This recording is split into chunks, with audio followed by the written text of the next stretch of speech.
Hey, I am so happy to welcome you back one more time for Lady Capulet, written by Melissa Bell, and directed by Emily Gallagher, the founder and artistic director of Barefoot Shakespeare. Woo! Lady is a Capulet co-production of Barefoot Shakespeare and Creative Theater, and now original music is composed by Graham Russell of Air Supply. This is a real treat if you've never seen this play. I absolutely love this play. Not only is it extremely well written, but it speaks to audiences of all ages. And it's written in diction so that it's not Elizabethan, but it is reminiscent and calls to mind Shakespeare. So actually, when I teach college at CUNY, I do actually share this script, and it's a way in. And my college students love it. In fact, if you're a teacher, you can write to me and ask how I include it in my curriculum, or you can just write to Melissa Bell. She's going to be on the talk back. And ask her how to get a script. So please stay for the talk back. It's going to be right here on YouTube. It's going to be right here on YouTube. And I'd like to introduce Melissa Bell, the writer. Hi, everybody. Thanks for coming. We really appreciate it. Hi, Kate. And Emily Gallagher. Kate, thank you so much for having us. So much for having us here, and thank you everyone for coming. Thank you everyone for coming. So I am thrilled. To now open Lady Capulet.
Act 1, Scene 1.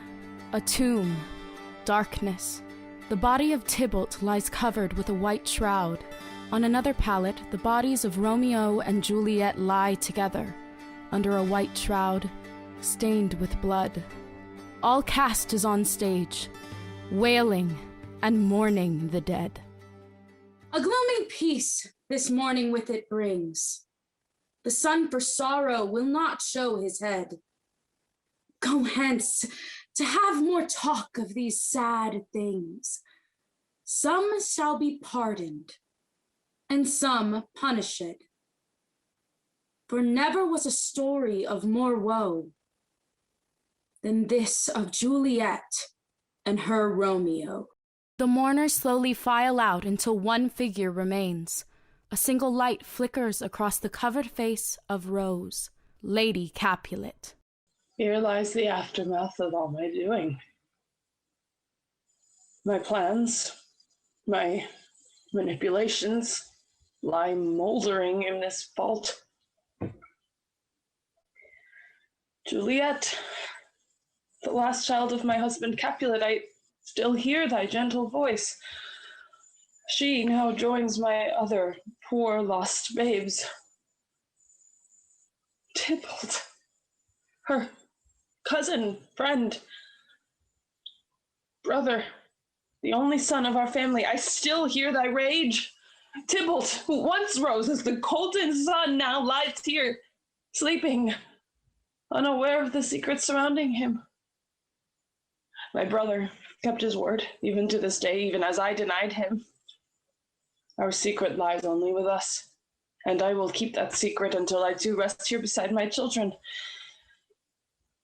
But now, I find myself prematurely here in this vault, and the voices will not be silenced until I close this door behind me. Tybalt, Juliet, you must hear now in death what was not told in life. It began with a party. Scene 2. The palace of the Prince of Verona, 16 years earlier. Lights up on a wedding celebrating the marriage of Lucio Valencio to Helena, the cousin of the Prince of Verona. There is music, glasses clinking, people talking. Rose Valencio, almost 14, Lucio's sister, stands transfixed on the celebration before her. What a pretty party! I've never seen such splendor, such opulence. Even these apples seem made of gold. Look why the maid's gown is woven with golden thread. It makes mine look so plain. It was fine for the County Antonio's party a fortnight ago. A fortnight ago, we were living in the middle of a cornfield. Tonight, we are in Verona, at the prince's manor. This dress will not do. If it was good enough for the County Antonio, then 'tis good enough for Verona. 'Tis your father's will that you look like a sweet country maid, fresh from the meadow at your brother's wedding. The ladies of Verona do not wear muslin or linen. They wear silks and satins, and their bosom is not tucked in and covered with a dainty handkerchief, but on a full display like peaches in a bowl. Find me a pair of scissors. This neckline must be cut. Stop tugging, my Rose, or you shall ruin the dress. But I look like a child. I must have a different dress if I'm to ride at all with the gentlemen of Verona. What man cares about a maid's dress? A man would rather see a maid without a dress than in a dress. 'Tis truth. Men care for two things in a lady: her purse and her pocket. Her purse must be full, and her pocket must be empty. That is the truth, by my troth. Go tell my mother and tell her I must change out of this country dress, or I shall jump from the balcony to my death. Stay calm, my Rose. I go to your mother and see what can be done. If only I had wings to fly as a blackbird to the fields to partake of such a feast as this. Yes, the blackbirds eat much corn in our fields.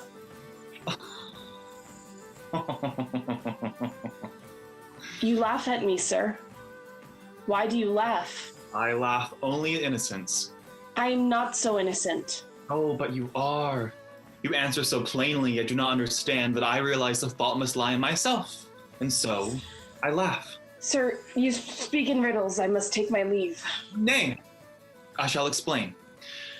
In matters of courtship, Castiglione teaches the courtier to use a metaphor to test a lady's desire.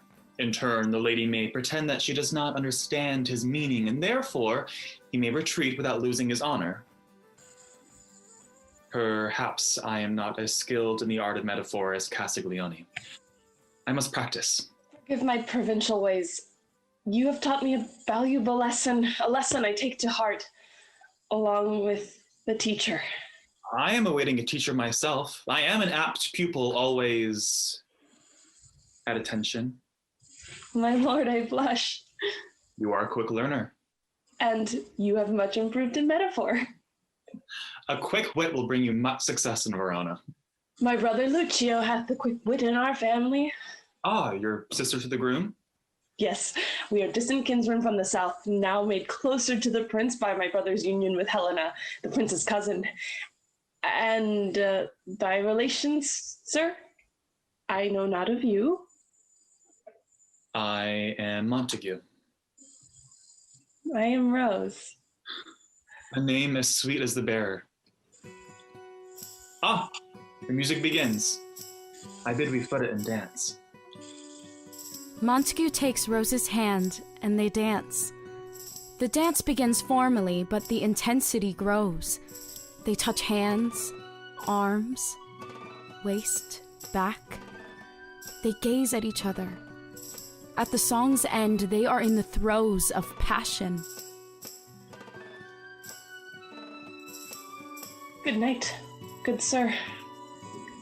They remain transfixed as in the dance, her hand in his hand on her waist. Sir, you must release me. My skin is soft and supple as the rose petals quivering beneath my touch. You have touched too much, sir. The rose must withdraw from the sun.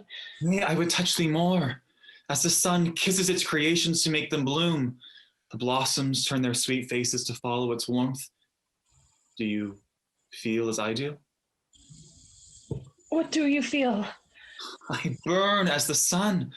I long to inhale the perfume of the rose. You must have an audience with my father. It is already arranged. Arranged? How can that be? We have only arrived a week. The prince is a great friend. I am told he was made a case on my behalf with the father of a girl from the country. The prince spoke with my father. I am happy to say I approve the match. A match? With me? 'Twas a secret to be announced later tonight. Alas, I am not very good at keeping secrets. I am excellent with secrets. My lips shall not betray thee. And let thy lips betray thy feelings, and share with mine in a true love kiss. Perhaps our hands might act as lips, and two hands join as one heart in a bond. 'Tis said this is a custom among country people. Aye, when the vicar is absent, a couple may join hands and become one until he returns to confer the marriage rites. This custom is superior to the longer-range betrothals of Verona. Dost thou agree? I am used to the ways of the country, but I seek to learn anew in Verona and do as is customary here. I wish to be rid of the conventions of Verona. I am sickened by all I see, but my eyes are refreshed by thee. I cannot remove them from thy exquisite face. I cannot remove my hand from thy hand.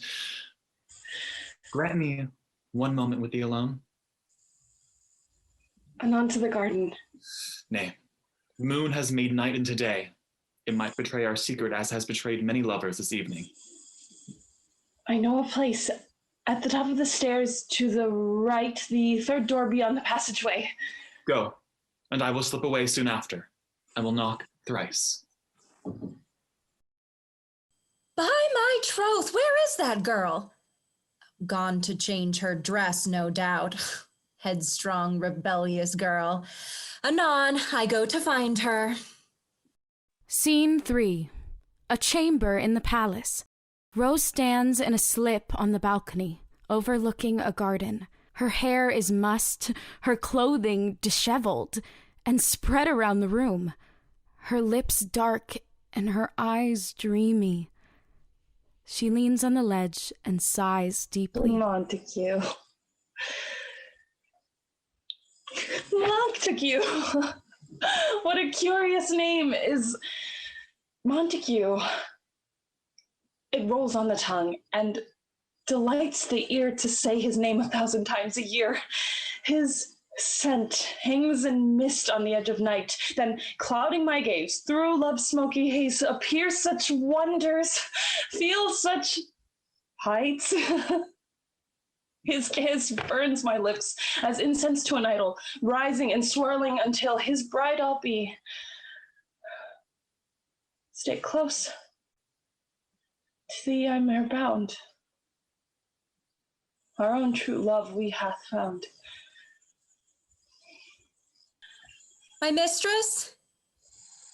Rose, I've been searching for thee. What is this? Come to change your gown? Look at it on the floor, a mess. What has happened here? Villain, where is he? There's no one here. What villain hath been with you? No one. Oh, he hath taken much, that villain. Where is he hidden? There is no one here, nurse, no one but myself. You have ruined us. Here in the palace, you foolhardy girl, who does such a thing at her brother's own wedding? Will you disgrace your family so? I have done no wrong thing. I smell him. You think I know not the signs of lechery? Tell me, Rose, what hath taken place? We did as lovers do in the country. We placed our hands thus, and hand to hand we pledged our true love vow. I vow that more than a vow hath been exchanged. We swore by the moon our love. Then we kissed, and oh, when I think on it, I am enraptured. His touch is... You've lost much by this touching. He goes now to ask my father for my hand in marriage, as he promised. What folly. He is true, he is a Montague. Montague. The name Montague was bandied about the kitchen in no good manner. A noble family. A noble family that is worse for the wear of a father that games too much. They say his father gambled away a fortune and left young Montague without a penny. The prince hath made him a match that will remedy his misfortunes. The better families lock their daughters away when he calls. I am that match. The prince hath arranged it, and it shall be announced tonight. I know not of this.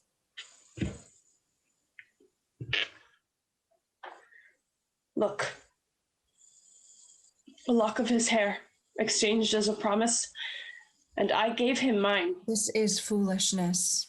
He told me true, 'tis arranged with my father. Your father sent me to find thee. To take me to Lord Montague. Lord Capulet, newly arrived at the feast, requests a dance with you, and your father wishes it so. The Capulet? Who is Capulet? Older, but a fine gentleman of Verona. Now you must cleanse yourself of that villain, or something might take root and grow. When Montague is with me, happy mother will I be. I pray for thy happiness, but now you must do as you are told. Climb up on that bench and jump. What? Now? Aye, it must be hastily done. I bid thee jump 5 times. Rose climbs on the bench and jumps. I do so again. Again, do not stop. This is the remedy. A wash of ginger and vinegar. It is known to work. Now wash. In and out and around. Take care thou must.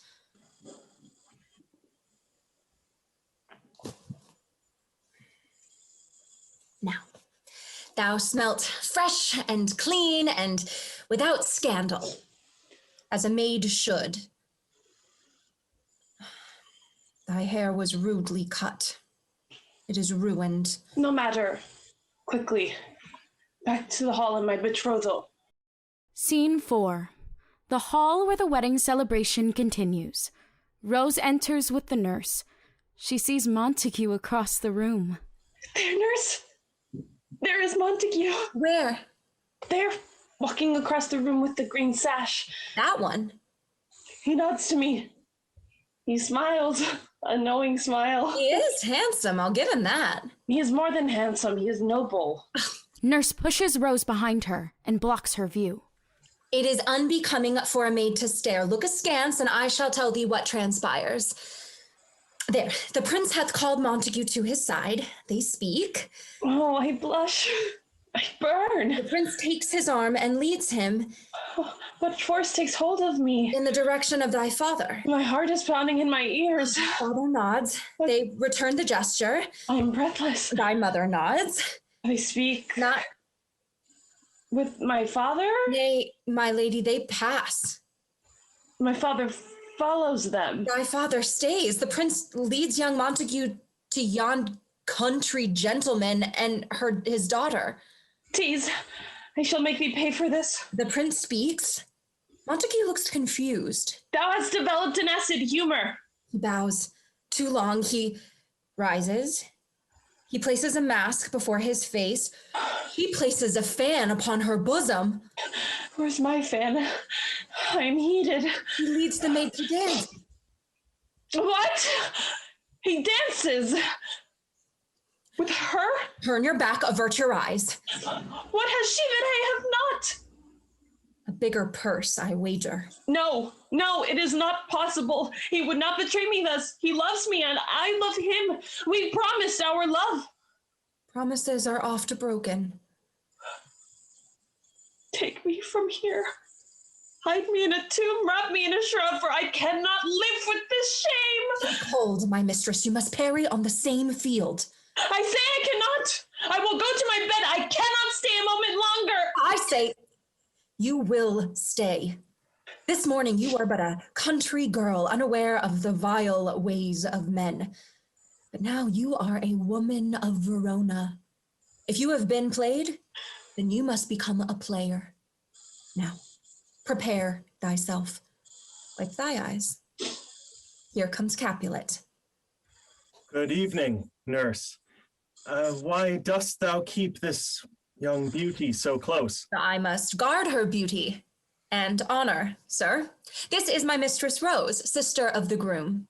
A rose in both name and in nature. I am Capulet. My lord Capulet, I am pleased to meet you. I am a simple country girl and unknowing of gentlemen of this fair city. It is her father's wish to introduce my mistress at the court. Then allow me to inform you. Over there is Lord Martino, the merchant who deals in silks.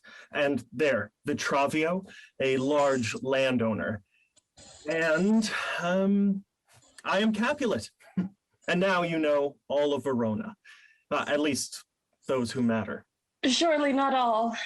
I see many more dancing. Do they not matter? Oh, well, there dances young Montague. His family is near ruin, but he is a great friend of the prince, who for love hath arranged a match between him and the country maid with whom he dances. She brings a great fortune, and Montague, though poor, brings entree to the court. A match, you say? Made this evening. How do you come by this intelligence? Well, I have the prince's ear, who shared his great happiness with me. Then this will be profitable for them. And perhaps I will profit by it as well. His father owed a great debt to mine, who died before he was repaid. Now, the Montagues pretend that debt is null. There is no love between our families, but perhaps now. But such talk is not for parties and beautiful young maids when the music calls for dancing. Give me an open field that I may parry upon it. My lady? I'm sorry. Will you not dance then? Sorry for the loss of your father. I cannot imagine my life without my father or my brother. Aye, family is everything. My comfort is that I am my own man and can do as I please. The music is struck. Will you take a turn with one such as I? Yes, and I shall show all of Verona that I dance with one who matters. Capulet holds out his hand. Rose pauses, then takes it, and he leads her proudly to the floor. Capulet and Rose dance. The scene changes around them. The lights change, and when they spin back to center stage, they are dancing at their wedding. 2.5 months later. Rose is wearing a glittering tiara, and Capulet a gilded sash and scarf. My lord, husband, I am out of breath. I leave you breathless? Breathless with happiness, my lord. Thou art happy. I see the blush in thy cheeks, the swell in thy breast. Thou art a blooming rose. How sweet is thy name. How apropos. Thou art the prize of my garden. My lord, I shall cherish this day forever. Nurse, I see thou hast made generous at the feasting tables. Aye. My dinner is where I find enjoyment. The youth make much with their dance and sport, but we who spent our youths running after babes and wiping their noses and arses and changing their caprices and breaking up their fights, we have become old and grizzled. And now we make merry with what we may for the rest of our time. Aye, this fruit of life doth not last long. Rose reaches out and plucks a plum off the nurse's plate. Nurse lightheartedly slaps at Rose's wrist as she escapes with the plum. Away, villain, avaunt! Thank thee kindly for the plum. Rose giggles and takes a bite. Rose becomes sickened by it. She spits it out.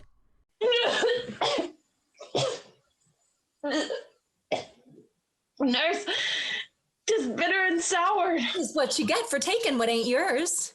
'Twas spoiled and it sickens me. Help me, please. My dear? I'm afraid it won't stay down. Oh. Rose heaves. The nurse grabs a nearby spittoon as Rose turns to a corner and vomits the plum into the bucket. Capulet stands by anxiously. 'Tis nothing, a rotten fruit coupled with the excitement of the day. 'Tis enough to turn a stronger stomach than hers, this little slip of a girl. Children oft get sickened when they're overexcited. Married lady she may be, but not yet 14. A child still is she. Rose, dearest, are you unwell? Nay, a moment of stomach upset. I fear my nurse is right. Today hath been an excitement. And more to come tonight in the bridal bed, I should think. Come, let's away and prepare for your lord and master. He will come to thee this evening and make you a bigger lass. Only if you are well enough to receive me. A moment's rest is only needed, my lord. My cheeks are ablaze and my mouth is sour. I must take my leave and prepare. Come to me later and all shall be ready. My dearest Lord Capulet. My dearest Lady Capulet. Ah, what fresh buds adorn this hall. These women! Oh, tonight my sister is the earth-treading star among them. Indeed, her beauty makes her a swan in the presence of ducks. Where goes thy swan? To rest. Ah, she may set up her rest, but when thou enter, she shall rest but a little. And what of Helena? She is scarce this evening. How fares she? She bears the burden of my affection. How now? Wait, she is with child? How now? Why, in the usual way. My new brother, now, I wish thee well and pray for a son. Indeed. Now, where is my new sister, that I may congratulate her? To be truthful, she is not well and left. Oh, no, I'm sorry to hear that. She is often sickly. The babe has churned her stomach, and the sight of food sickens her. She spends long hours on her bed and in her lounge. She came only today because of our great happiness for our sister. Sickened by food. The mere sight of food sickens her. She has become thin where she should be getting bigger. But the midwife says 'tis only a passing stage, and soon all shall be well. I sincerely hope for it. Yeah. Well, I hold you here no longer, my brother. The body hand of the dial is at the prick of midnight. One more toast and I bid thee farewell. Oh, 'tis not a farewell, 'tis a welcome into the family of Valencio. And thee into the house of Capulet. They shake hands and embrace. Lucio exits and leaves Capulet alone on stage. Capulet walks to the table where a bowl of fruit sits. He reaches out for a plum. He hesitates and thinks for a moment. He picks up the plum and takes a bite. Scene 5. The same evening, the bridal chamber. Nurse enters, carrying a bundle of sheets.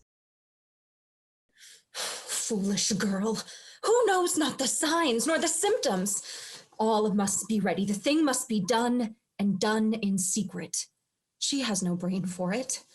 She must learn, and learn quickly. Life will be her teacher. My stomach. It abates yet. When I think on the banquet, it rolls over once more. I shall make thee a ginger tea. When was thy last flow? My flow? My flow. I remember not. Things have been a whirl, what with my brother's wedding, my own betrothal, Helena's announcement of her coming babe. Think! Oh, no. So it must be with me? No, it is not possible. Yes, shameless girl, it is possible. The remedy was no remedy for that villain. Montague. Now 'tis known, and we must deal with it straight on. But what about Capulet? What will he do when he finds out? If he finds out, 'tis our job to make sure he doesn't. How? His eyes must be so glazed with love that it will blur any question. But if I cannot accept... There is no choice. But I'm not sure I can simply... Do you think you are the only girl who has been in this hitch? You must do your part. How? Men are prideful, and they take pride in nothing more than their staffs. You must draw him in. You must cry a little. I will cry. You must please him. I will please him. But not too much, or he will suspect your maidenhood. I am a maid, but for that one time... Oh, when I think of Montague, only 'twere he. Wipe that vile name from your lips, unless you wish them to betray, as he did to you. If only I could wipe him from my heart. Close your heart. Steel thyself. Why did he not come for me? Don't be a fool. You know why he did not. I am fond of Capulet, but he has not the passion of him. You must ignite it. Fire him up. Forget that villain, or all is lost. I will eat soap to quiet my tongue. Now, take these sheets. I have bloodied them this moment with blood from the butchered hens fresh killed for the banquet. You see the red stain? Like the stain of a maidenhead burst upon a wedding night. Are you listening? I am here. Place this bedsheet beneath your pillow. Take care to conceal it. When Capulet has had his fill of lovemaking, he will sleep. Then you will place this sheet between your legs. In the morning, call to me, and I shall carry the sheets to the morning vespers for the blessing of the consummation. Now, sprinkle with rose water, and all is done. Dost thou need the ginger tea? No. Thank thee, nurse. The sickness has passed. Thou hast a strong stomach. Thou will need it. Thank thee for thy guidance. I am ready. I will away and tell Capulet that all is ready. Expect him shortly.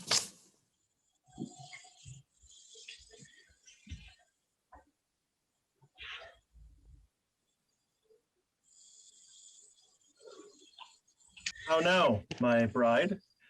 Art thou recovered? Aye, my lord. Thou hast changed. I'm glad you noticed. My nurse and I took great care to arrange my trousseau. Not the dress. Thyself. You seem much changed. I am now a lady. And I thought I married a maid. Only for a little while longer. So it seems. So it seems. But perhaps not yet. Something is amiss. Tell me what it is, and I shall fix it to thy liking. Can you? The bed feels crowded. Then I shall order a new bed, a longer and wider bed for my husband's comfort. Would you? I think only to please thee. Do you? I, my husband. You say you are a maid from the country. That I am. Well, are there not suitors in the country to woo and court a young maid? Aye, there are parties and dances, as in Verona. And didst thou have many suitors? There were many competitors for my hand, but thou hast won the field and gained a wife. Wife. Wife. It is strange to call thee wife. And yet, that I am, have not the priests and friars made it so? What then shall we call each other? Shall I call thee by thy Christian name? Or perhaps a pet name, only to be spoken by me? Or perhaps I shall call thee my country wife, and keep thee there. Speak not in riddles, husband. I am, as you see, a simple country girl. Aye, thou art from the country, but thou art no simpleton. I should hope not. The maids in the country are insufferably stupid. Their hands are large and their legs are thick as logs. I am glad to be rid of them. Look at my legs. They are like the willow branch, lean and supple. My skin is as the rose petal, soft and fragrant. Come, my lord, partake. She opens her robe. He responds to her body, yet again resists her. Are these the words of a country maiden? They are words of a maiden who desires to do her duty to her husband. Duty? Is that what you call this? My duty shall become thy pleasure, my lord. I seek to pleasure thee. Well, what does a maid from the country know of pleasure? I know but little. Rose reaches out and touches Capulet. Capulet accepts the pleasure, but then backs away. Where did you come by the knowledge of men in such a way as this? It is natural that a woman should learn to please a husband. Well, methinks thou knowest too much. You are no maid. Think not that because I am from the country that I am innocent of these matters. I have been educated. Then you have knowledge. Not by man, but by nature. Have you ever seen two horses in love? They're most beautiful to watch. They nibble one another and stroke their nuzzles upon each other's necks and whinny and cry out their passion. The mare might dash away, but the stallion chases her down, his manhood driving him. And when he mounts her, and she submits, 'tis a force of nature. Rose caresses Capulet. Capulet resists again.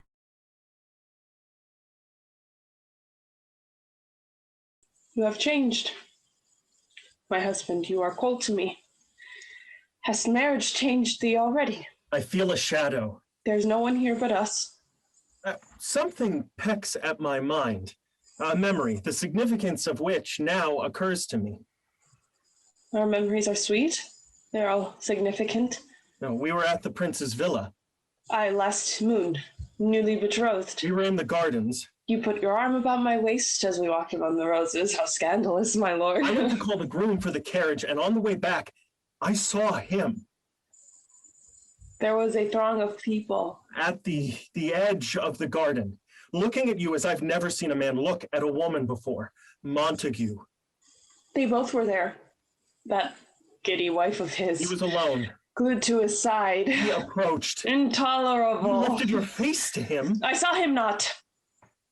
The horses passed, and he was gone. But your face, I remember the look on your face.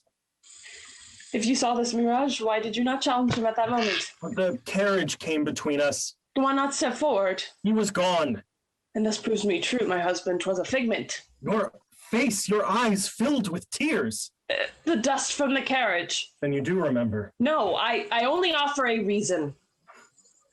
You would speak to him out of my sight? No, I will not be cuckolded. Why should I speak with Montague, who lives off his wife and owes a debt to my husband? Did you call it in? I have not. A debt that can now be repaid, yet you ask not. His insolence hath invaded your brain and spreads as a fever to kill your joy. Leave behind this figment and join me in our bed. I am feeling neglected. You tell me to doubt mine eyes? Jealousy of Montague hath deceived your eyes and turned you against me. Why let Montague cloud your brain when you should make your claim? I have the ability to count, my dear. I shall bide my time. And if you are what you say you are, it shall soon be known. Capulet walks to the door. Rose springs up and blocks the door. Perhaps it was I who saw a mirage. Blinded by thy honeyed words, I did not allow myself time to find other suitors in Verona. You would reject me. on our wedding night. No, I shall not be trapped and shamed by a weak man who cannot ask for a debt to be repaid. Is this the man that stands before me as my lord and master? No, my lord is strong. He takes what pleases him and leaves the chaff in the field. If you wish to leave, leave. But I shall not wait like some sinful country girl for you to change your mind. I shall hie me to the church and demand an annulment. And bring shame upon this house? To be rid of an impotent man! I will dance in the streets to be rid of such an albatross, even if it brings me death. Leave! Leave, I shall throw your ring from my window to the streets. She pulls out her ring. Capulet grabs Rose by the shoulders and slams the door shut. I own thee, and I say you shall stay. I remain only for a husband who is a stallion. Prove me thus. Capulet kisses Rose intensely. She pushes him away. He holds her firmly. He kisses her again. Rose pulls Capulet's hair. Rose allows her robe to slip off her body. Capulet becomes more aroused. They struggle until Capulet makes love to Rose. Scene 6. A hall of Capulet, morning. The nurse enters, dancing with the bloodied sheets, and holds them up for inspection. She dances about the room in celebration. It is consummated! They are one! Oh, here is the proof to show the honor of my maid. Oh, now, my Lady Capulet, hear, hear, hooray! My Lord and Lady Capulet, anon to the church for the final blessing. May the seed of Capulet be strong and produce many sons. Scene 7. 5 months later. The house of Lucio. Lucio enters and Rose embraces him. Rose, I did not receive word you were coming. How now, traveling in your condition? Where can we speak undisturbed? Not by Helena, not even by thy servants. We can talk freely in this chamber. How fares Helena? She grows weaker. She eats not, sleeps not, laughs not, cries not. She fades. And the babe inside her, what says the midwife? Its heart beats, but lightly. 'Tis a weakling. Neither mother nor baby thrive. We fear for them both. She's so weak while I so strong. My belly grows daily without stop. Aye, thou art the bloom of motherhood. Capulet is a lucky man.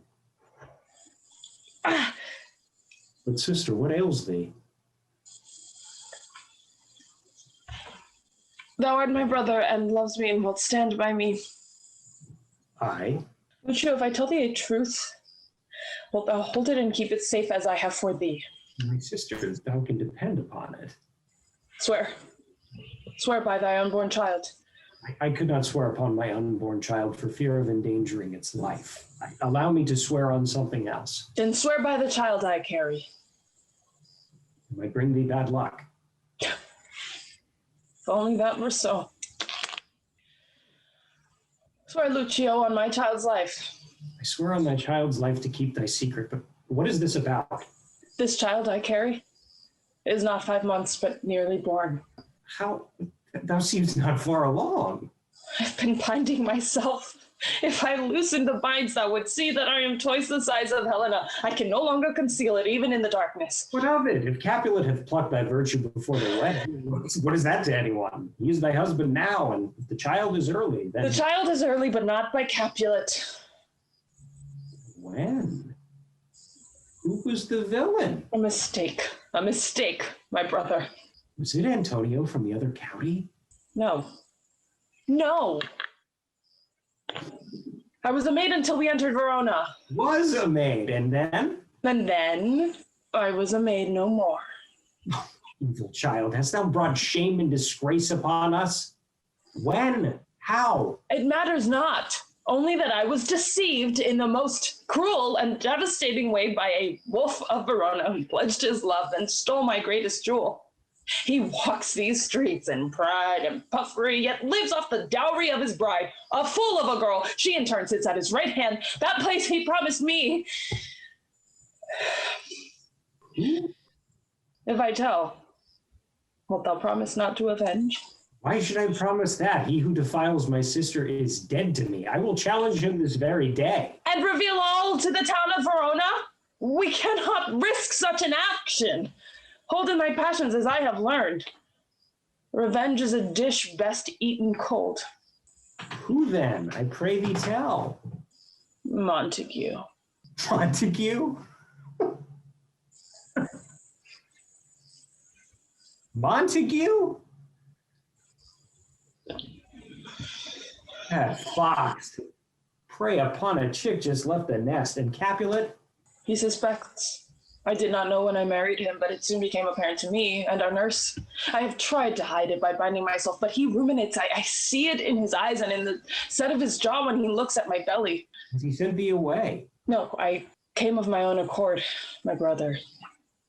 I must hide my shame, my secret. You bring me into thy circle of deceit? You must help me. Vile girl, why should I help you? I was your constant companion and helper in all mischief since childhood. I sat at your feet whilst the saber master taught you the sword and learned all you did. And when the rude boys of the city challenged you to a duel, back to back did we fight and triumphed. Aye, thou can parry like a pirate. And when our father gained in wealth from the corn grain brought from the New World, did we not together plan a path to Verona? Aye, and see we are here now? And when the serving girl with whom you dallied became thick in the belly and tried to name you the father of her bastard, it was I who found a reliable footman and told our father, who forced their union, no more, and saved your honor for Helena to raise the family up to Verona into the prince's family. Enough! There is a price to pay for advancement, Lucio. That debt is called. We must unite, brother. If Capulet finds the truth, he will not forgive, and all of Verona will turn against the house of Valencia. What dost thou need? Let me stay, brother. I must stay until I lie in. With any luck, the babe will not survive. Luck is not to be relied upon.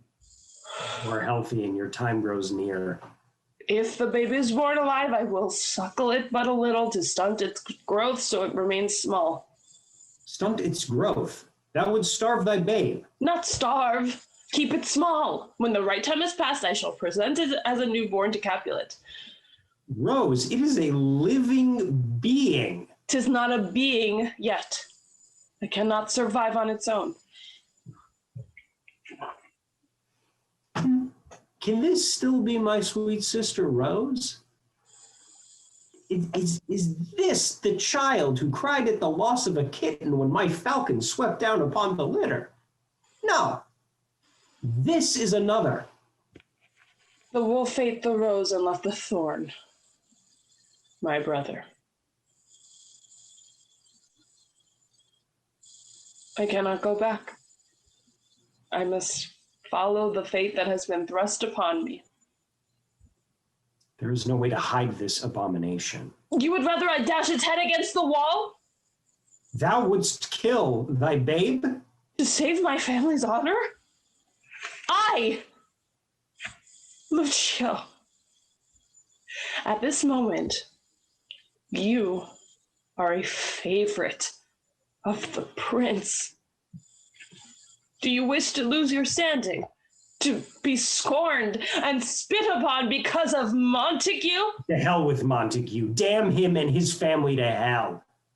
I shall bide my time, but I will not forget this abomination to our family. I shall be revenged. Stay if you must, but do no harm to the babe. I'll not have that on my head. Lucio, brother, I am thy servant. I don't know if I love thee too much. Thank you, brother. I will send word to Capulet that I am unwell and must here remain. As you say, so it shall be. Scene 8. A room in the house of Lucio. Lucio arranges some cut yellow flowers in a vase. Rose enters. She is much larger in the belly. How now, my brother? Fair. I've not seen much of thee these past few weeks. Art thou avoiding me? Am I not the master of mine own house? Come and go as I please.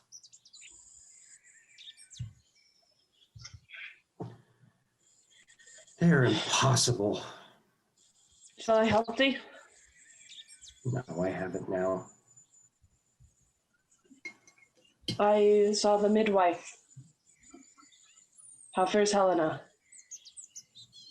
She fades. We fear for her and the babe. Fear not, brother. All shall be well.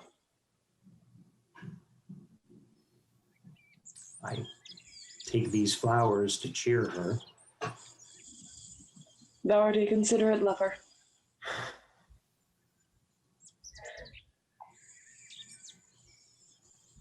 Why, Helena? I should be the one to suffer.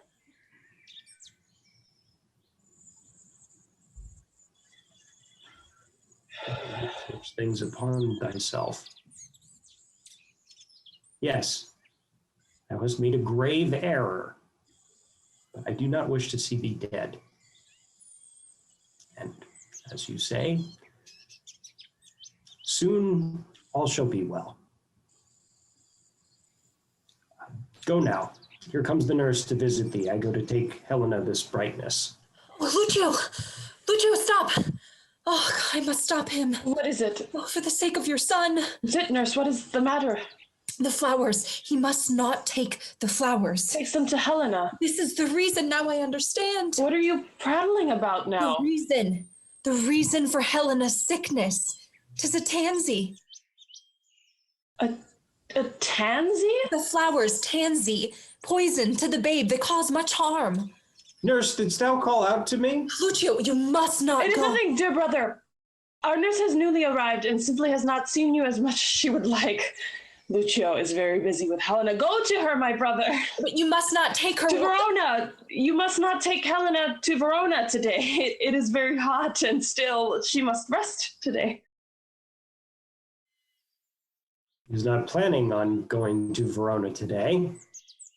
Thank thee for thy concern. Good day, nurse. Rose? Good day, dear brother. Love to Helena. What did you say? How could I say anything? About the tansy flowers. You stopped my mouth. Of course, thou simpleton. What did you say about the tansy? 'Tis an ancient adage, perhaps forgot to this day, not to send a nosegay of tansy to a woman with child. Is it a bad omen? Nay, not an omen, a danger. While the flower itself would not harm a bee, the honey would cause an ailment in the stomach. A tansy tea would cause even worse. A tea made from the dried flowers. And the leaves. And what would be its effect? 'Tis known to cause a babe to miscarry. Miscarry? Immediately? Aye, upon drinking just moments later. What? How? It is used when the babe is stillborn, and as a last resort, only to save the mother. But at great cost. And why did thee not use this before on me? Many survive not the birth nor the tansy tea.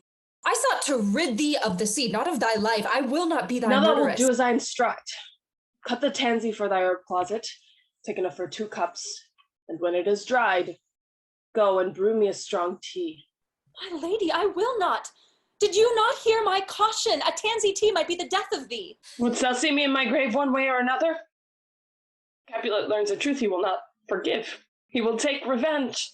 Dost thou wish us banished to our homeland in shame and despair with a bastard to boot? The crows shall roost and the hatchlings emerge. Go, now. Do as I command and do not return until thou hast done thy duty to thy lady and mistress.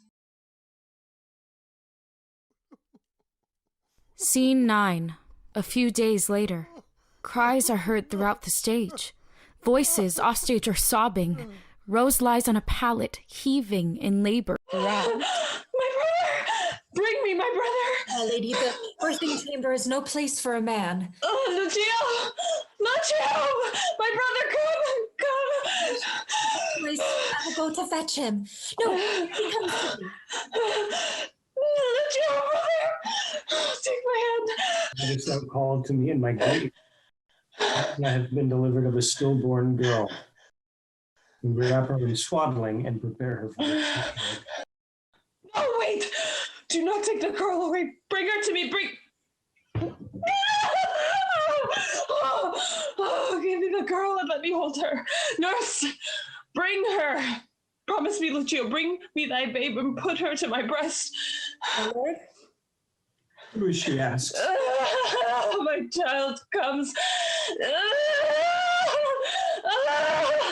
Lucio, my brother, help me. Yes, the baby, it comes. Nurse! Nurse! No! You, Lucio, you must deliver it yourself. Only you must see this child's birth. But how? What do I know? Do I care? I only care to rid myself of it. The head appears. Oh, yes, it comes of itself.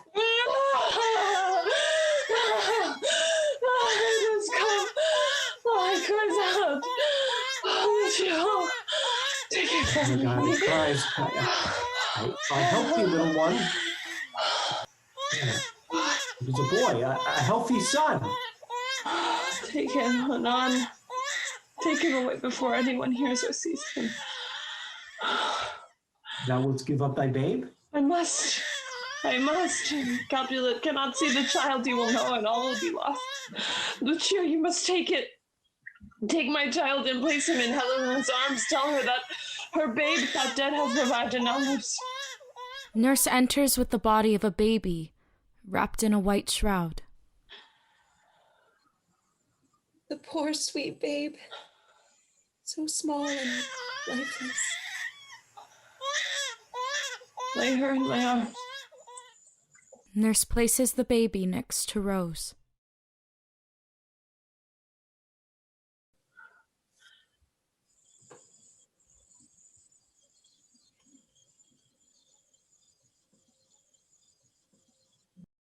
This is my child, stillborn to me this day. Lucio, rejoice. I give thee thy newborn son. Take him to Helena and leave me in my grave. And Capulet? He has come to the house and awaits news. Bid Capulet come to me. Soon we shall all be blind with grief. Now call in my husband. There is more to do here. Do as I bid! I know thee not.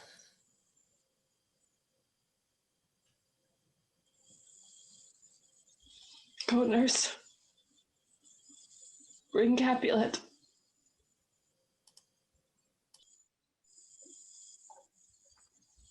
Rose. Rose, what has happened? No.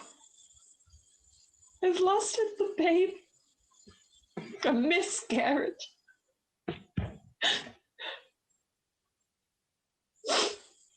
She's dead. Died in my womb. She was a tansy. Tansy? The flowers that grow on this estate. I touched them before my nurse could warn me. The nectar killed the babe in my womb, and I was forced to deliver her dead.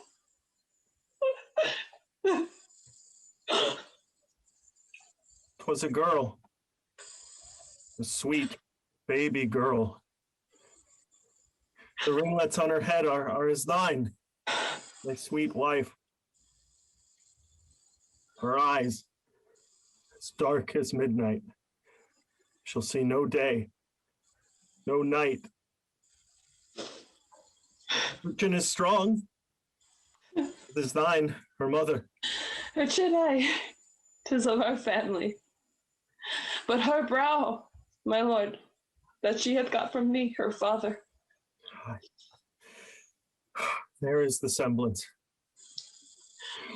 And Helena, how fares our gentle sister? Helena was delivered of a healthy baby boy. Hey boy. Helena hath born a son.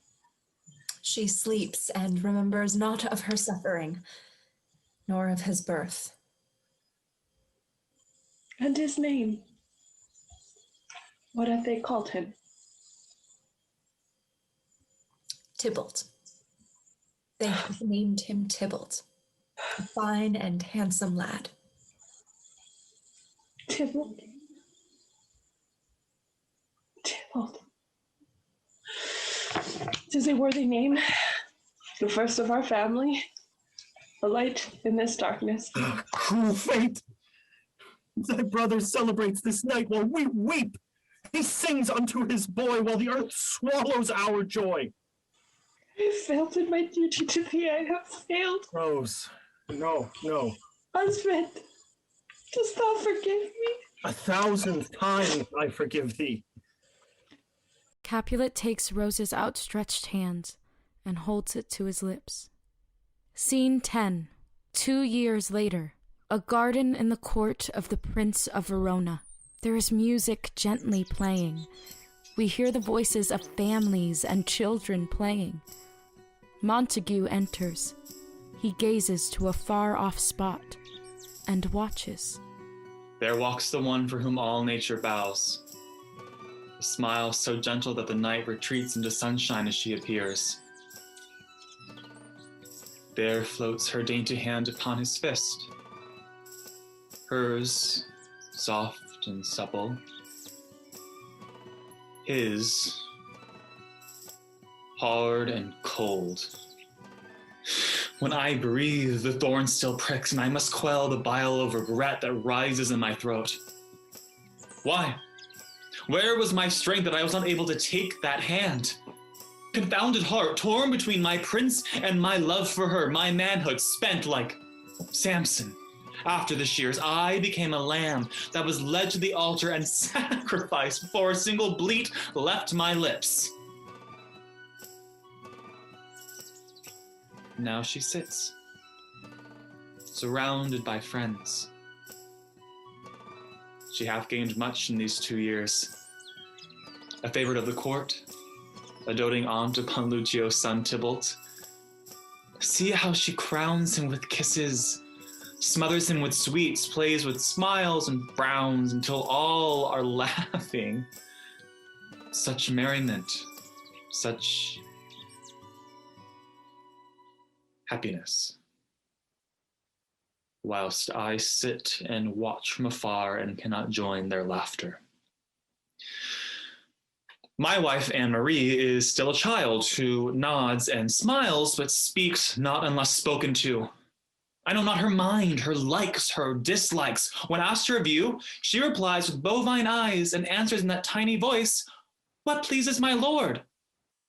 She knows not how to please a man of my nature and needs. Why did I agree?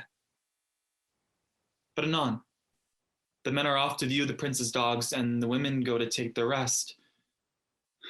Yet look, she lingers, she is alone.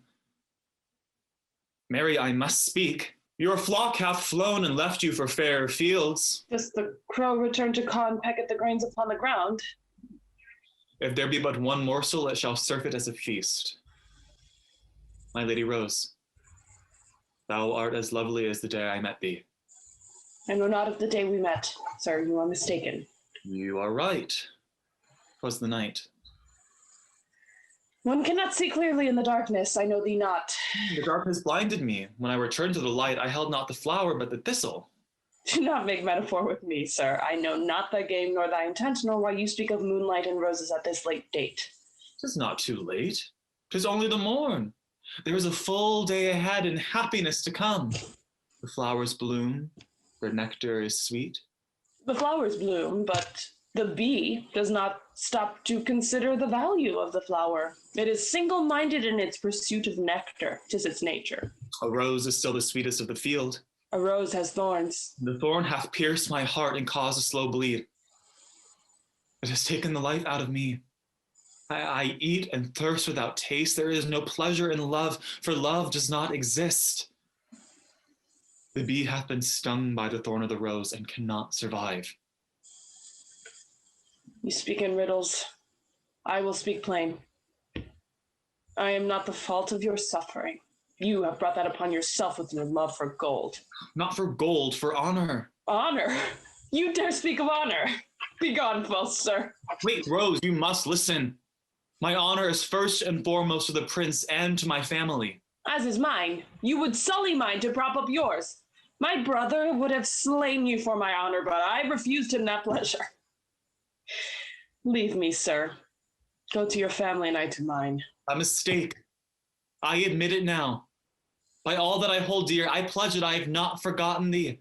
I ask only a moment to speak unhindered, unseen by gazing eyes and wagging tongues of Verona.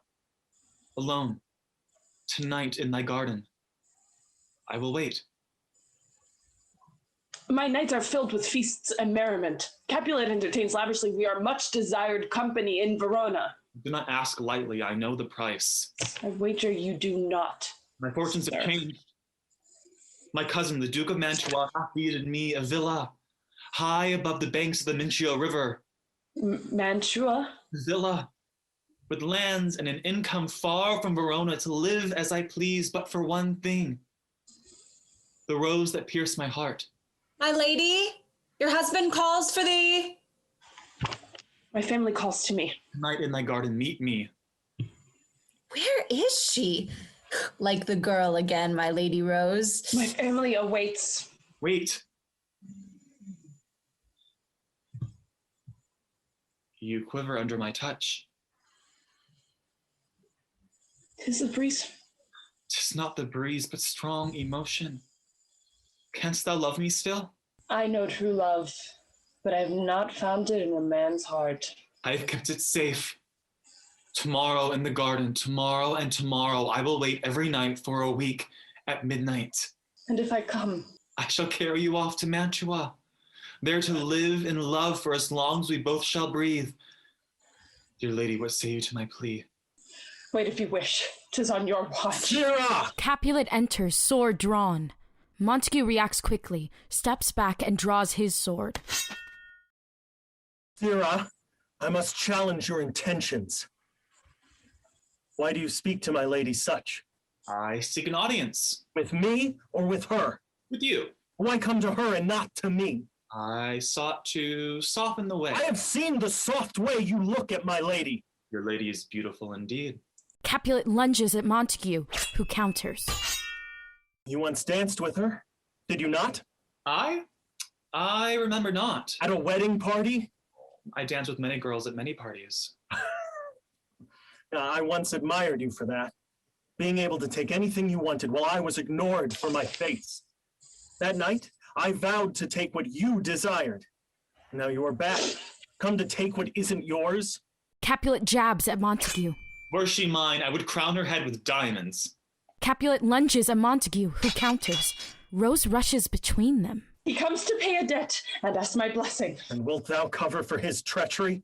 Rose grabs Montague's dagger from his waist.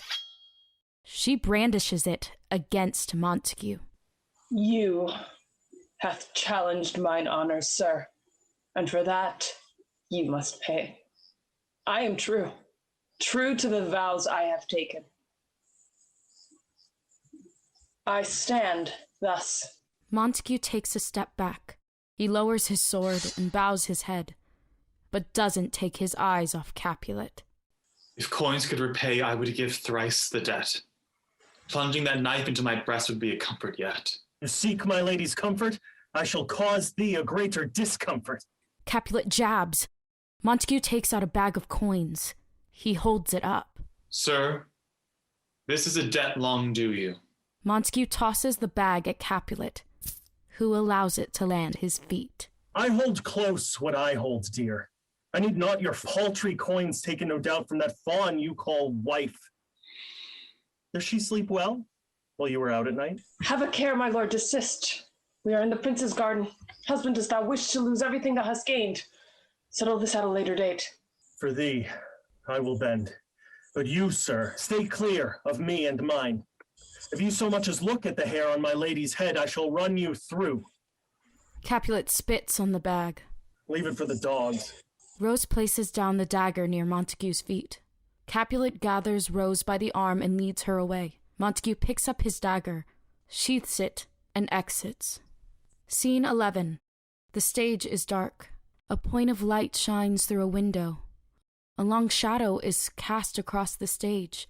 Rose enters, wrapped in a dark robe that covers her face. She carries a large bag in one hand. She holds a lantern in the other.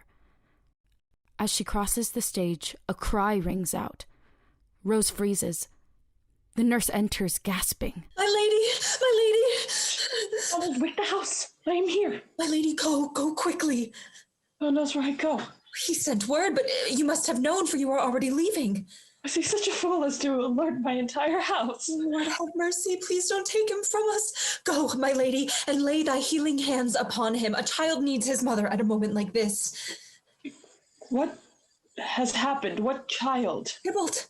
The child is sick with fever and near death, and none can comfort him. Tybalt sick with fever? Here, the note from your brother begging you to come at once and for me to bring my remedies. He begs us not to wait till morning, or it may be too late. Oh, my basket, my remedies. Oh, Tybalt, I come. Yes, hurry, get thy remedies. I must go to him. Tybalt. But ho! What is this upset? Tybalt lies dying with fever. What? My brother calls to me and our nurse to save our dearest boy. Nurse, have me thy remedies. Yes, my lady, I come. I call the groom for the horses to speed thy way. There is a light in the garden. Someone must put it out. Pay it no mind. Anon, to our darling boy. The lights go down as all exit. Through the window, the light remains in the distance. Scene 12. 14 years later.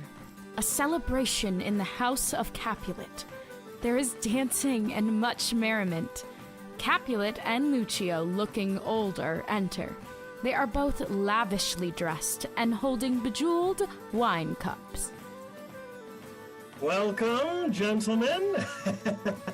Oh, ladies that have had their toes unplagued with corns will have a bout with you.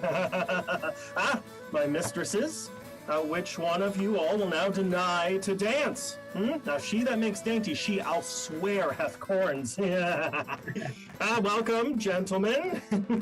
No, I have seen the day that I have worn a visor and could tell a whispering tale in a fair lady's ear, such as would please. Oh, 'tis gone, 'tis gone, 'tis gone. You are welcome, gentlemen. Come, musicians, play. A hall. Give room and foot it, girls. Whew, more light, you knaves. And turn the tables up and quench the fire. The room hath grown too hot. Ah, brother, this unlooked-for sport comes well. Nay, sit now. Sit, good brother Lucio, for you and I are past our dancing days. How long is now since last yourself and I were in a mask?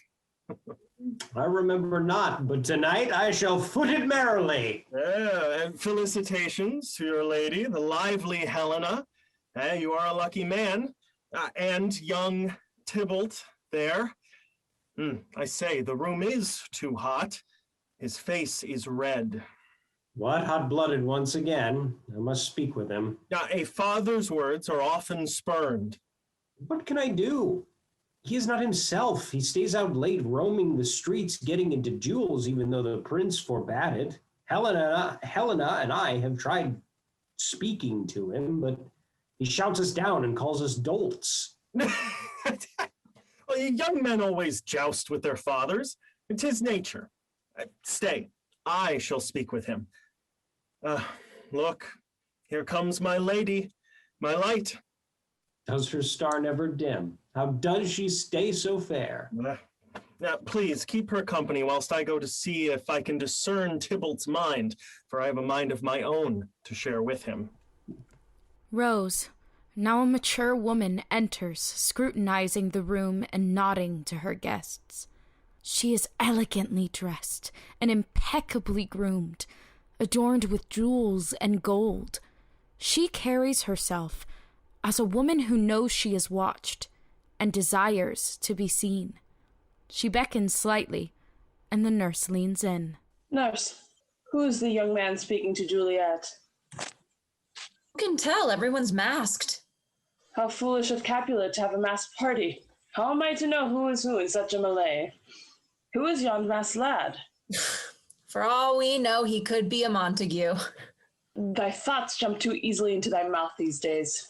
'Tis a symptom of age, my lady. Go, see what young blood speaks with Juliet.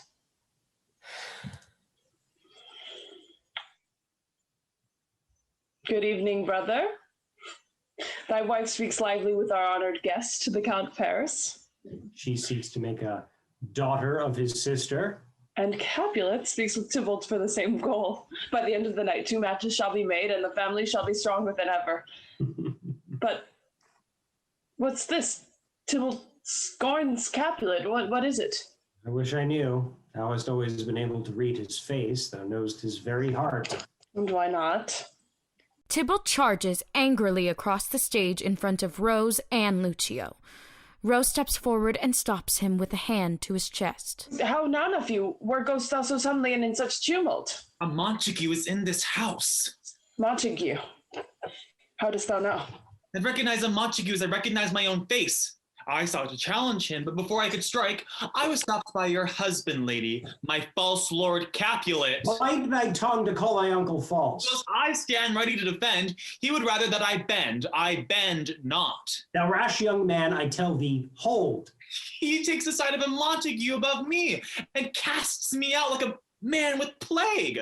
No, Tybalt, thou cannot go. There is much... I say I must. Thou shalt turn and beg favor with thine uncle and host. I would rather rot, old man. Calm, nephew, calm. I beg thee to stay. Count Paris is with thy mother. Go and speak with her. What do I care about Paris when my sworn enemy is among us? My skin crawls at the very thought. I go, but I keep watch. The walls are high. He shall not pass unnoticed. But Tybalt, go Lucio after him. Hey, not I. But you know he must... I tell thee no. Thou holds him too close. It is noticed. Did you hear him? The semblance of his face? It's as if he knows. How could that ever be? Children observe. They are preternatural beings. 'Tis in their nature. They absorb through the very air. Perhaps I should not have allowed. You regret?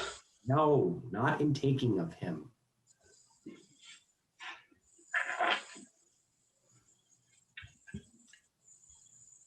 Thou.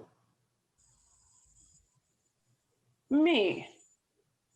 Thou makest thyself too ever present in his life. He sees his party, for example. I only seek to be included. To include Tybalt in our family affairs as a good aunt. Ah, Tybalt. Aye, Tybalt. The room hath grown too hot. Too hot indeed for Tybalt. Now I bid him leave to cool himself down. Now, he and his friends would make a challenge here under my roof. But we agreed. My apologies, my lord, for my son's behavior. His youthful blood, I know. Tybalt was to meet Paris. But Juliet is to meet Paris.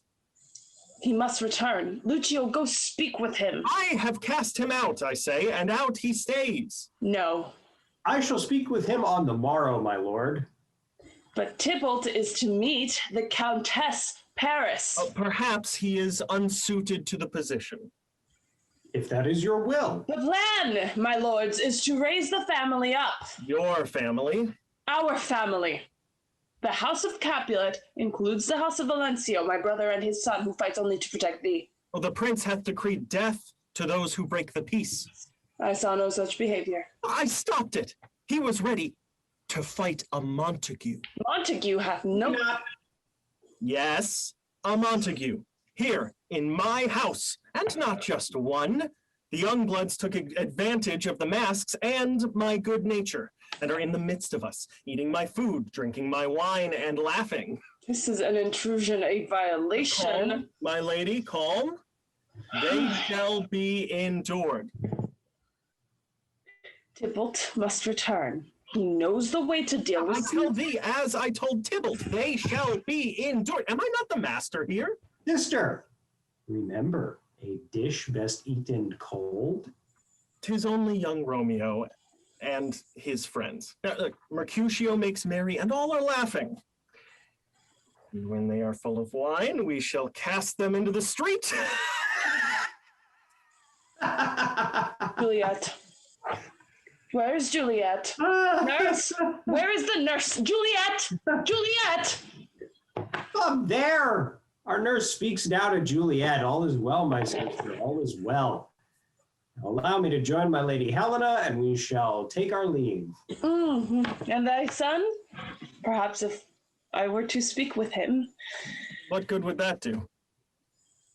A word from a doting aunt. You dote too much. And you upon Juliet.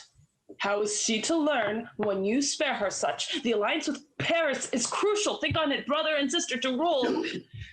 Brother? Indeed. If Tybalt marries Paris' sister, he will become Juliet's brother as well as a count. If Juliet marries Paris? She will.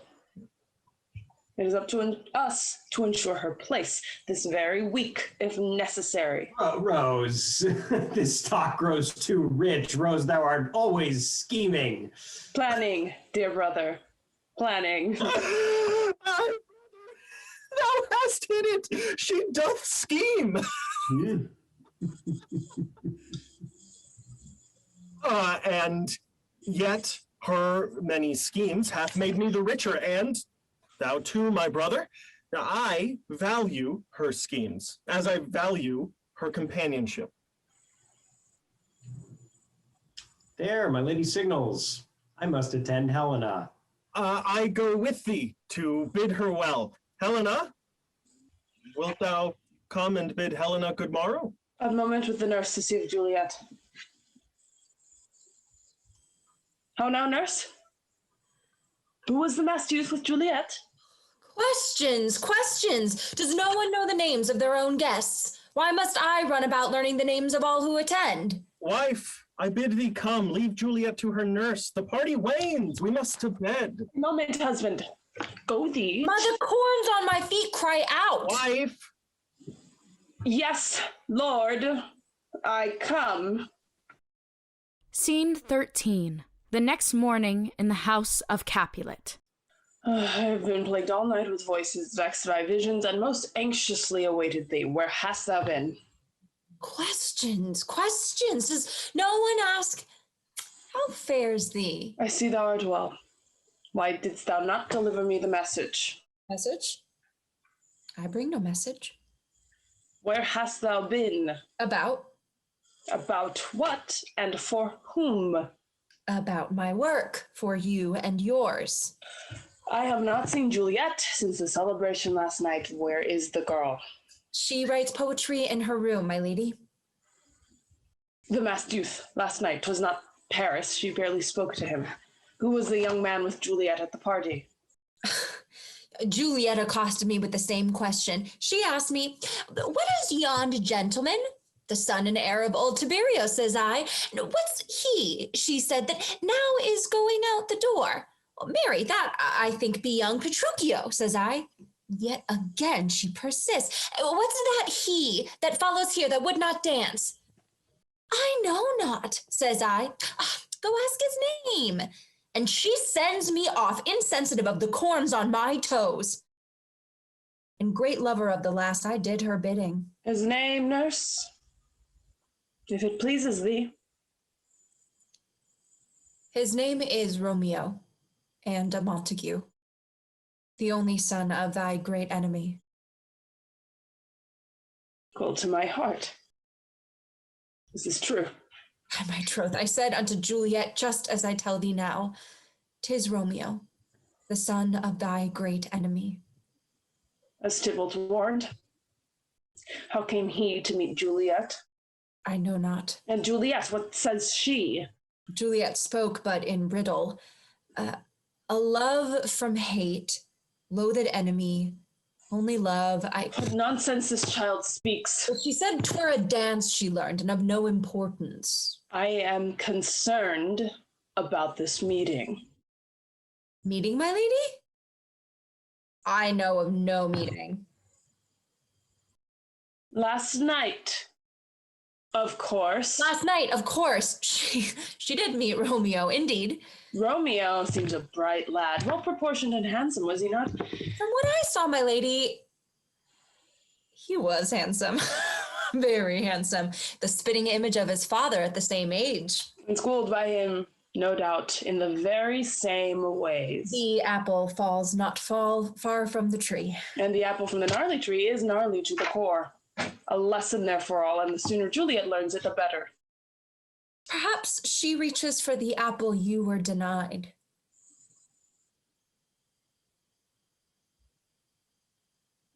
Lord Capulet has decided Juliet will marry the County Paris Thursday next. But marriage, she's but a child, not yet 14. As was I. And too young as well. But last week, I heard Capulet say to the Count Paris that he would give Juliet time to enjoy her childhood a little bit longer as she is his last. Nay, my lady, tell him no to this marriage with Paris. The Count Paris will not wait, and the alliance is too important for the family. Perhaps Juliet has other notions of marriage. What kind of notions? Romantic notions. Don't all young girls? She needs to awaken to the world as it is, and not as a romantic dream. How to teach that child. She has your passion, but not your head. Instead of planning her wedding trousseau, she moons of young Romeo. You have hit on the matter.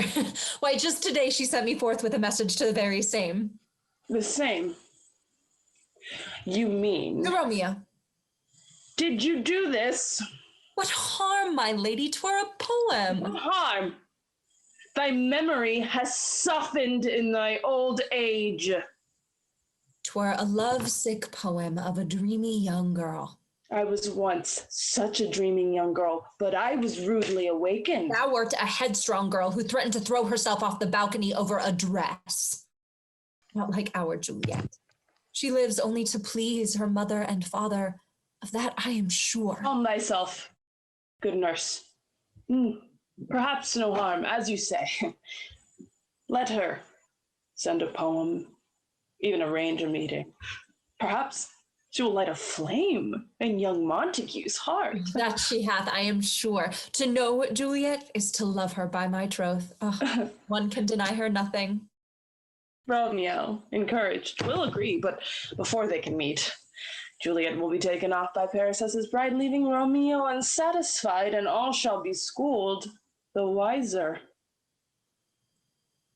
But for what purpose? Questions! Questions!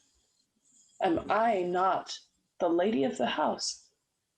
Now go, and do as I say before it is too late. But, my lady, Juliet is your only child. Only daughter. Does she not deserve more?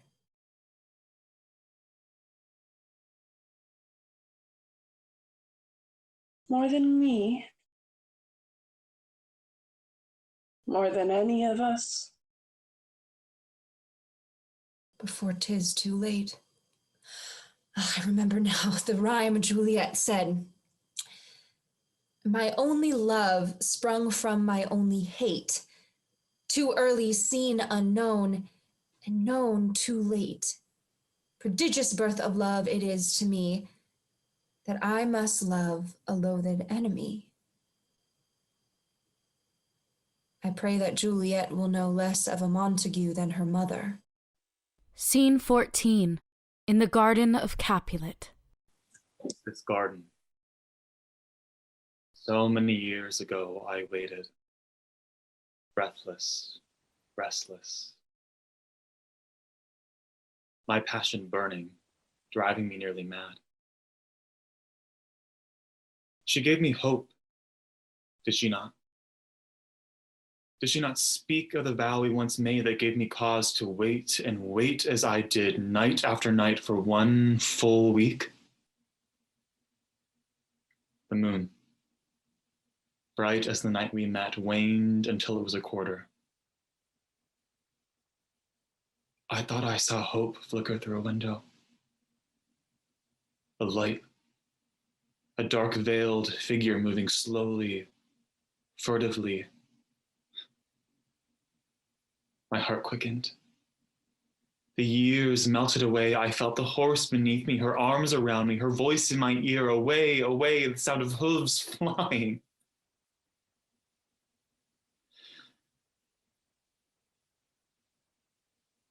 But not my horse. Not with me. With him. His horse away from me, away, away, beating, the sound of beating hooves, nay, my own heart beating. Beating with a fever, I returned home and bid all in my house never to speak the name Capulet without bitter and gall. I instructed my servants to bite their thumbs and show their backs whenever they passed a Capulet in the square. To have ready knives and swords, to duel if necessary. And then this sudden love for Capulet returns to my nest. And the world echoes of the name Capulet once again.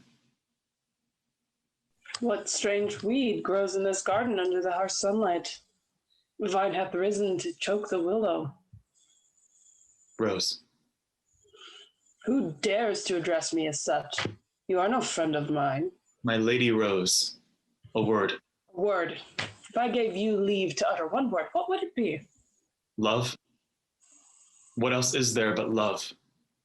I can think of many words but love. At this late hour. Come not for me, but for my son. What son do you speak of? Romeo, of course. Romeo. Of course. What have I to do with Romeo? Juliet. What has Juliet to do with Romeo? They are in love. You know this. I know my son. I know his heart. I know this truth. You know not your son, nor his heart. Romeo is in love with Juliet, and I come to plead his case. Allow them to meet. It rests not with me. I follow the wishes of my lord and husband Capulet. He will not allow a meeting. I've come to ask you, to beg you. I shall speak plain. Juliet will marry Count de Paris. Why? It is arranged. There is nothing you can do to stop it. Rose, put away this feud that has brought a plague on both our houses for the sake of our children's happiness. Juliet will not break her father's heart. She will do as she is told. But what about love? Love. Again, that word. You wish to consign your daughter to the same fate as you? To live in a palace and become a great lady with influence over friends and family. Any good mother would wish that for her child. But a palace is made of stone. It's gray and dark and damp. A bedmate can take care of the dark and damp. Yes. But which bedmate? Sleeping beside the wrong bedmate is a long, cold winter. Others can be found, as you have proved many times over. I do not wish my life upon my son. I wish him to go with his heart. Why should it be different for him? You went against your heart. You went against me. What else could I have done? You could have been a man like my brother Lucio. He was faithful. He took in your cast-offs. I didn't cast you off. In my heart, I still loved you. I tried to amend. I was waiting for you here in this garden night after night, only to be spurned. But you ran home to your lady fast enough. Within a month, she was carrying Romeo, the lout. You now wish to match with my sweet Juliet. I beg you, let them meet, if only to discover their incompatibility. Juliet is to marry Paris. It is decided. My family depends on this. I beg you, let our children have the happiness we were denied. No such happiness exists. Romeo is true. Truer than I ever knew how to be. Oh, no, I beg thee. Oh, God, let it not be. Oh, what shall we do? Oh, what shall we do? What is the matter? What is... Lucio enters carrying a corpse covered with a bloodied white sheet. Lucio stumbles, beside himself with anger and grief. Montague steps back unseen by Lucio. Rose rushes to Lucio as he collapses from grief and the weight of the body. He holds the body tightly. What has happened? Look upon his handsome face. Gaze upon his golden brow, for we shall see it shine no more. Our son. Our son.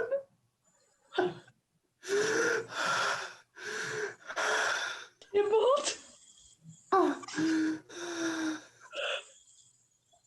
Star of my world.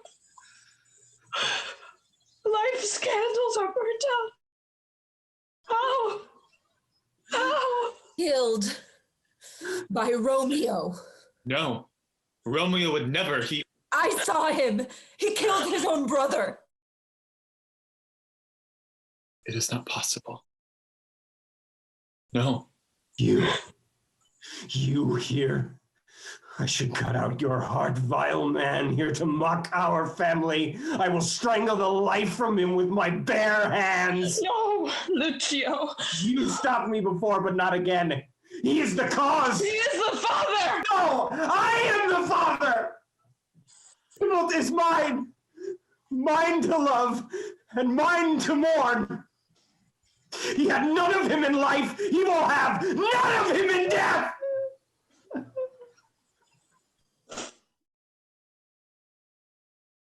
Rose, what does it mean? Tybalt?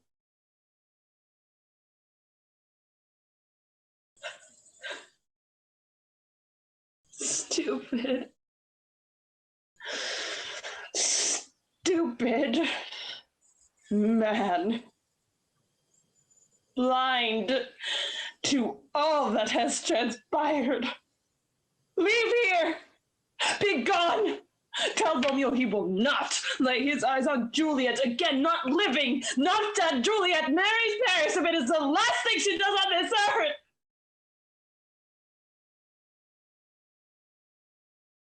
Tybalt. Nurse, tell me true.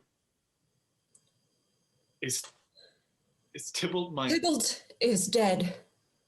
Whatever he was has died too. Romeo is banished by the prince to Mantua. Banished? All have lost. Scene 15. The tomb. Darkness. Once more, Rose stands in the tomb of Capulet, before the body of Tybalt, covered with a white shroud, and the bodies of Romeo and Juliet lying together under a bloodied white sheet.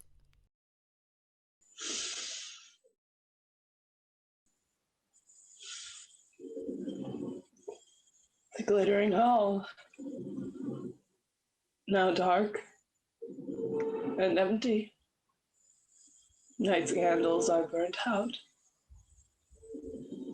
The fire turned to ashes. The players play no more. All my work, my plans, my schemes, the fruits of my labor lie moldering behind this door, Rose reaches into her breast and removes a lock of hair tied in a discolored ribbon. She places it on Tybalt's heart. Tybalt, my heart's love from my heart betrayed, for death laid out like a feast displayed, ruled by passion, fueled by poison, all my deeds for thee were done.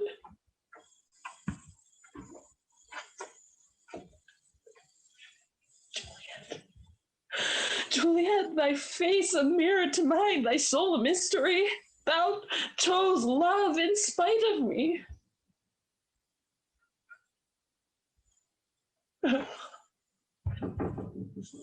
Did gratitude ever wet my lips? In my heart, did love ever abide? Or was it twisted by ambition and pride?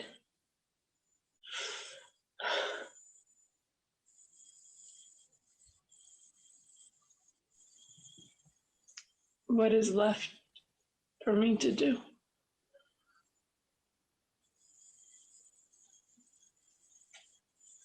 Who is left to love me?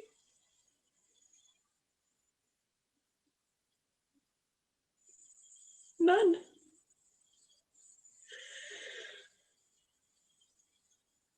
No one. What's done cannot be undone.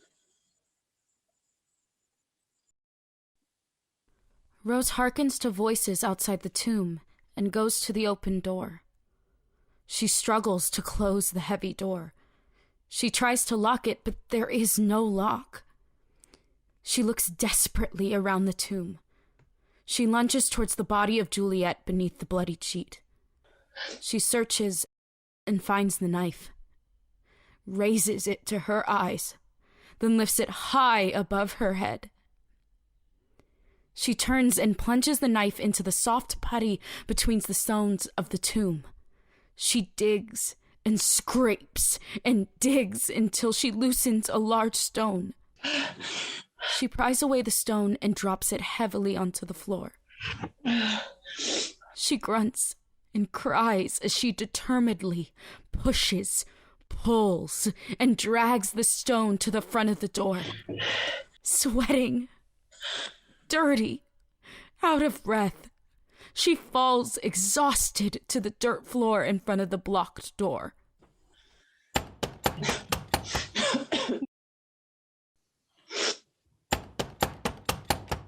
My lady, are you there?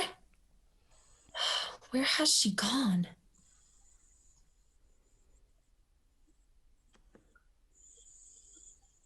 Thou shalt not find me, dear sweet nurse, until my life is complete.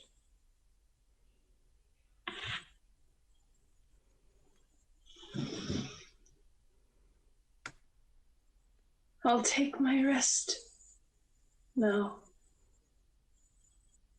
Here, with my children. Come to me, my lovely ones, and together we shall speak.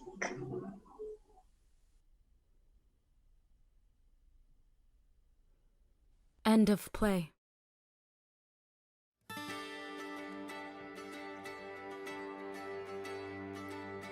Here, the darkness knows not when to end.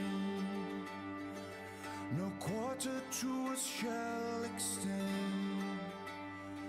So little time now left to spend, till sorrow with us all descend.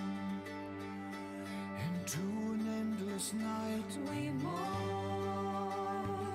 So delicate is life once it is born. All love ripped from me we mourn, as blood drips from the well-hidden thorn.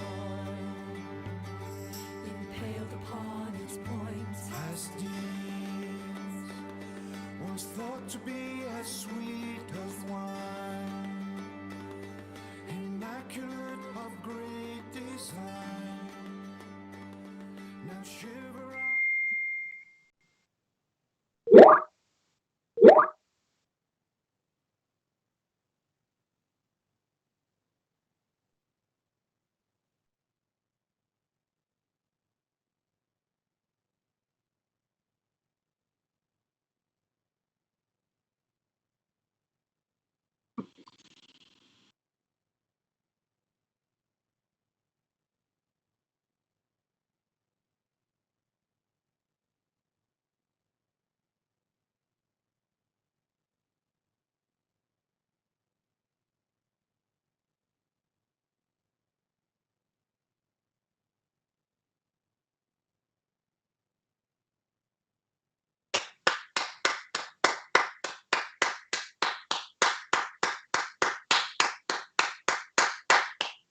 Doesn't matter how many times I watch this, every single time that last scene gets to me.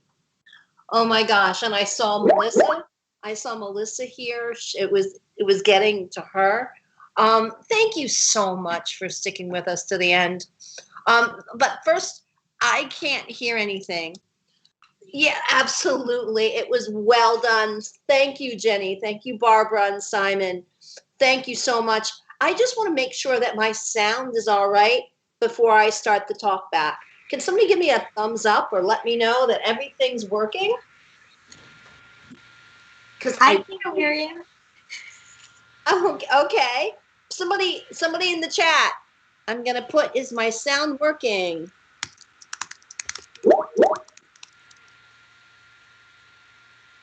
And let me know. So, right now, I'm going to assume that our sound is working, and I want to introduce Melissa Bell, who is the playwright. And one time, one more. I want to, Emily Gall. Hi, sorry. I think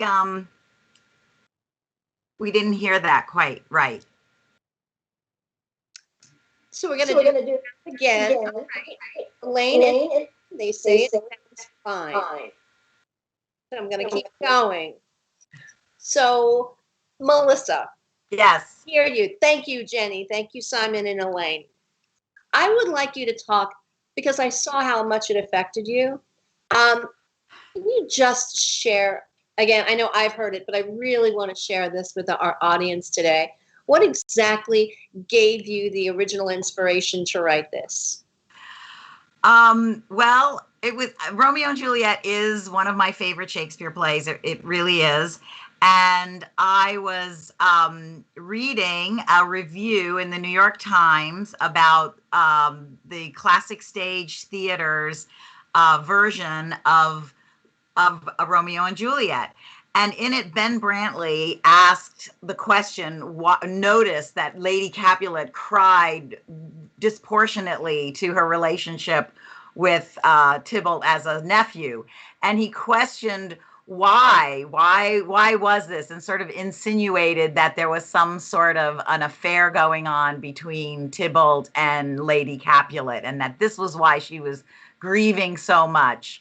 But I thought about it, and I said to myself, I don't know about that. And in this article, he challenged future playwrights to sort of come up with a reason as to why Lady Capulet was, so distraught. And I thought about this feud, and I said, there's no way that this could just be over an affair, with a young man or something. It really had to have been something deeper. This kind of feud was a feud over blood. And therefore, I started to think about what that could possibly be. And my mind just started making conclusions. And this is what I came up with. I came up with this story. So, yeah, so that's the backstory behind it. How imaginative is that? And I know you've been workshopping it for a while, because everything, all the events have a natural consequence. And the way that this plot is built, it is so logical, it is so consistent. and we see the arc of Lady Capulet just completely transform. So I know that's one of the things I love about it. So I'm not sure whether you're hearing me. I am. Emily, would you like to continue? Sure. Well, it's, I love this play quite a lot, and Melissa and I have been working together on it for quite a while now. The first time that Melissa and I met, we also met Janzi, who plays Rose, Janzi Colin Soto, who plays our Rose. And so it was kind of a situation where Melissa and I were in a workshop environment, and I got 9 hours with the piece, which I felt like, what? And I couldn't wait to have some more time with it. So I've been very grateful and lucky to be working on it with her since, what was that, 2018, Melissa? Yes, we were doing a staged reading for Turn to Flesh Productions, and they had given me a 9-hour reading as part of their reading series. And they brought together, it was not just, it was you, it was as the director, and Janzi as Lady Capulet, and Jefferson. And Jefferson was in that as well. And that's, I mean, I know you've known Jefferson, but that was when I met him. And so we started to become a family even back then. And the story really is that Emily then said, I love this piece, and go ahead, you can tell it on your side. Well, as I said, I just felt like I wanted more time with it. I felt that, 9 hours was not nearly enough to delve into everything that I really wanted to dig into there. And, I think part of that too, we spent 3 of those 9 hours with an intimacy director working on that Capulet Rose scene, because there's so much in that scene, and we wanted to make sure everyone felt safe and protected, and we're able to convey the beauty of that scene in a way that all the actors felt safe. So, I 6 hours with the whole piece, and it was like, oh my gosh, I need more time with this. And I was lucky enough when Barefoot did our production of Romeo and Juliet back in 2014, I played Lady Capulet, and Jefferson, who is our Lucio, was my Tybalt. So there was already this relationship there between not only Jefferson and me, but between myself and Lady Capulet. And I feel like I felt like I knew her in a way. After playing a character, you get to know them. And it was so lovely to explore the history. And I will also say too that I think creating a piece like this for a female lead is just so fantastic, to have that voice, that strong voice, and to see what she goes through over this piece. I mean, it's just such a delicious treat for an actor, and I'm just so grateful you wrote that for us to play with. Thank you. Well, it's been really a great journey.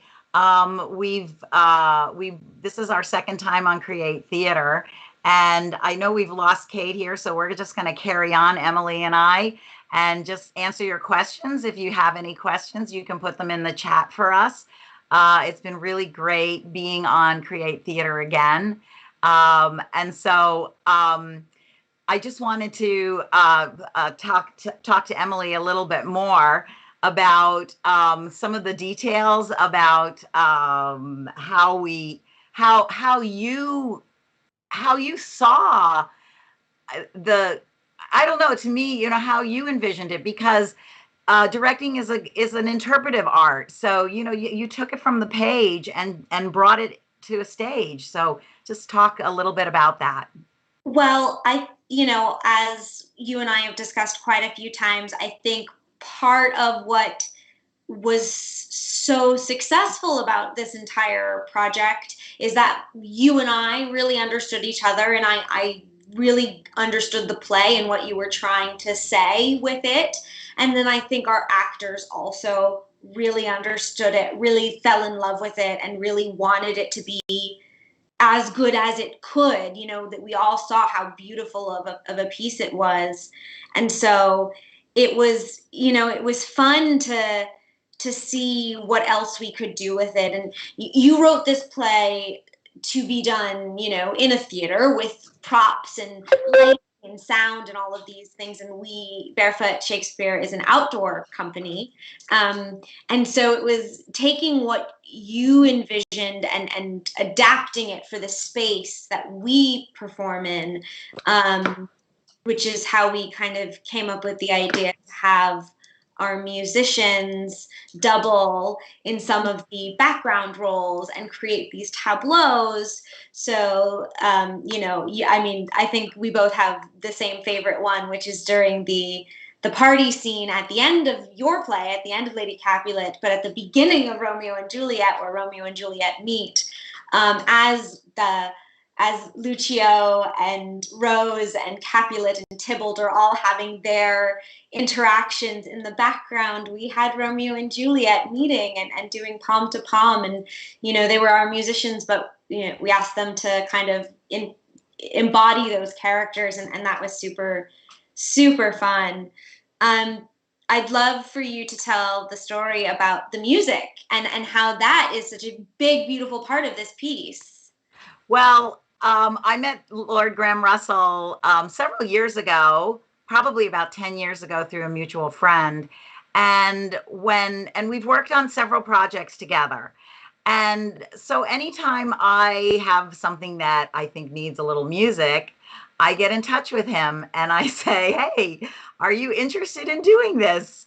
And then he'll write back and say, hey, send me the script. And a couple of days or weeks later, I get a demo of some sort that has this beautiful music on it. And it always matches what is in the play. And so he, this is kind of a small piece. It's very intimate. It's not a musical. And yet this music just comes and complements everything. It plays beautifully. It really brings about. And I love how we made them themes, it's sort of like this one song is for the lovers. And so we play it every time you see Montague, there it is, that's what they dance to. And then when he's in the garden, that's when it's played. And then the celebration, it matches the two parties. And we have in the beginning at Lucio's wedding, and then we have it again. So again, we're connecting these things, and visually and sound wise. So it's a complete experience as to the music and the what you're seeing and what you're hearing. It's all repeating. So Graham has been very active in watching our performances and likes how the music has turned out. I spoke to him the other day and he really enjoys the way that the music is fitting in. So, hopefully, regardless as to whether it's played live or played audio playing, it just really adds to the whole sensibility of the play. I totally agree. I think music is its own language, and I think that, again, you and Graham speak the same one, and so he knew what to do for this piece and how to say it. So it's been such a joy to work with it. Yes. I don't know whether we're going to be able to get Kate back here on here. You hear me at all? Oh, I think I hear you. Okay, we're hearing you. Hotspot. Okay. I'm sorry, my building really is bad with Spectrum. We keep petitioning the management to switch, but there it is. I'm really glad that you're on here. You are wonderful, ladies. You are wonderful. And I can see the chat. I don't know whether, if there are any questions. You guys can run it better than me right now, I think. I can see the chat. I don't see any questions, though. I do. I just got one. Melissa, do you study the rhythms of Shakespeare and try to reproduce it? That's a good question. Well, no. I read a lot of Shakespeare, but I realized I was not up to the task of matching his rhythms. I really said, oh my God, iambic pentameter is beyond me. But the thing that I have studied is 17th and 18th century literature, which came out of this great Western literature, novels and things like that. It's a canon, So I've read that a lot, and that has gotten into my brain quite a bit. And so I use that language a little bit more, and I use some tricks to make it sound Elizabethan. Now, I have to say one thing though, Emily, our wonderful director, she prodded me a little bit as we were going over certain things in between readings. We re-examined the script and talk about it. And she said, can't you try? Can you try to do a little bit more poetry? It's really, really, you're close. Why don't you try it? So I did for her Rose's balcony scene. I made that into a poem. And then finally, again, I decided that ending needed, again, some poetry. Again, it's the 10 iambic. How do you say that, Emily? It's iambic pentameter. Right.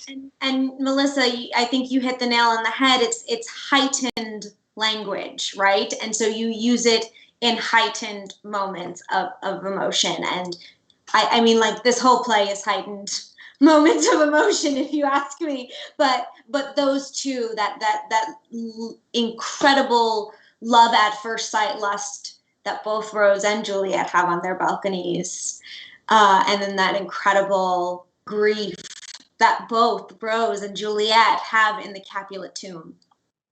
Yes.